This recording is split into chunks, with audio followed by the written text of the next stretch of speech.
thought, and still do, that one reason to make dances or to make art is to try to comprehend what's happening. I mean, you can study it and you can say words and you can write papers, you can do all that, and actually I do some of that. But once you try to make a piece of art about what's happening, all kinds of other things begin to get stirred up.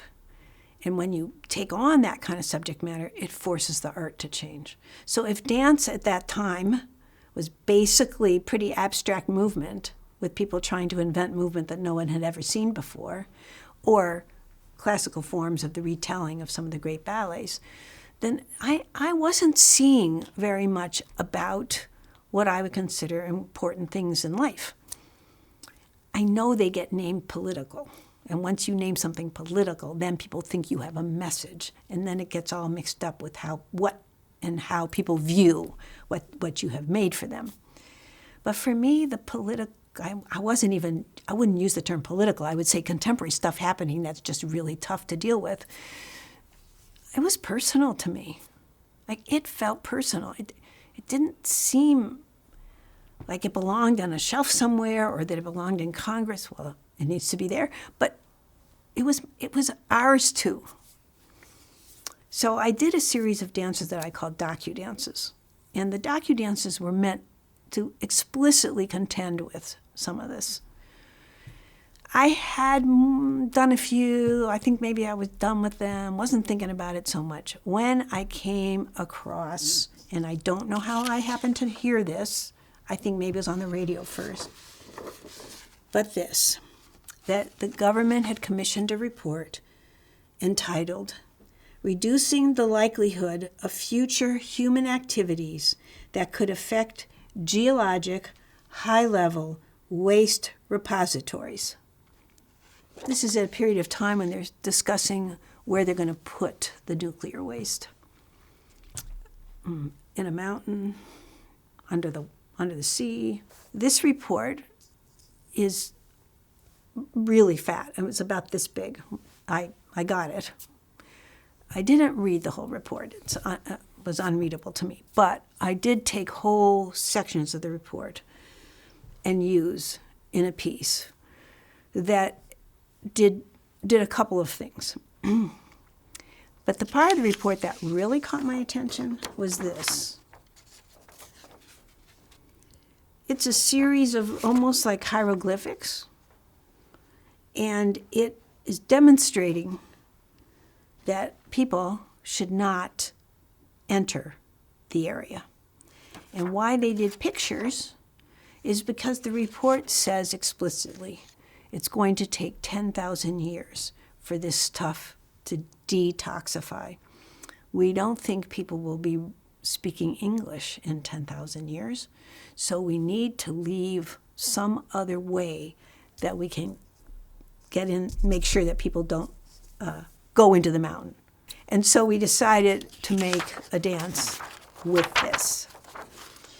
We bring this thing to life in a very quick series of anecdotal, almost comic book approaches. It begins with one dancer sitting he's wearing a suit, and he's singing the opening lines from the report.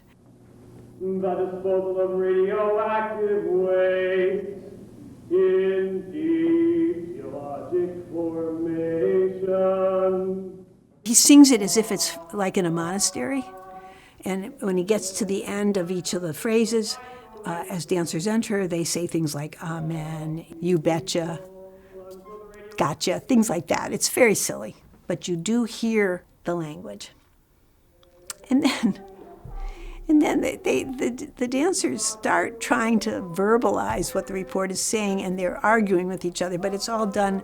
This is a period in my work where I'm doing what I call equivalence, so the dancers are moving and talking at the same time, but every movement has a word associated with it. It's almost like sign language done whole body, and it's ridiculous. And then they do a quick clothes change, and they look like these little figures, and they do this crazy thing, a kind of a robotic type movement, and then they eventually eat the apple, as is what is shown here, and they die, because that's what will happen if you ate anything that was from these mountaintops. So that's coming attractions. And then the second part was much more complicated.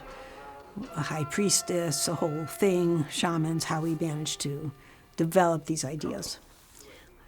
In my estimation, when I think back about this period, a couple of things I want to say. One is, I think it was a brilliant way to use research and a brilliant way to help a public see something. And just by way of understanding, and maybe this is of interest to people curious how choreographers work, I think a lot of us do extra research, partly building sort of guardrails to what we're doing. Sometimes I think of it the other way. I think it's like the researcher just opens out the plane and you can see what you might want to do more of. Sometimes I'm interested in how other people are thinking about it. Maybe I'm looking for people to affirm my decision to actually make the project. And in this particular case, the archives holds contextual material. In these archives, some of the contextual material is right there with the object, which I'm going to show you. That's this one. This is from the Minnesota Monthly, Radioactive Waste, A Glowing Future, by Peter Leshak, who I met later at Harvard. And he also was very interested in this report and did a lot of work around it. I didn't know that at the time. But it's sitting right here, which makes me know that I read it. And somehow it filled my support group. Sometimes I would go further, not with this project, but get groups of advisors who would sit with me through the whole making of the piece, people who are experts in a particular field. This, I believe, is another role that artists play. I think maybe other people do it too, but if you're making a piece over time and you get people to help you, or you interview people, or you talk to people about it, they then become part of the art. They are it. And it's not just the piece that's on stage, it's all those people contributing. And yes, they get thanked in a program, and I send them notes, and I'm so grateful to them, but I think it's more than that, and I think it's reciprocated. That is, their efforts on the behalf of something outside of all of us, I know makes it better. I know it makes it more meaningful.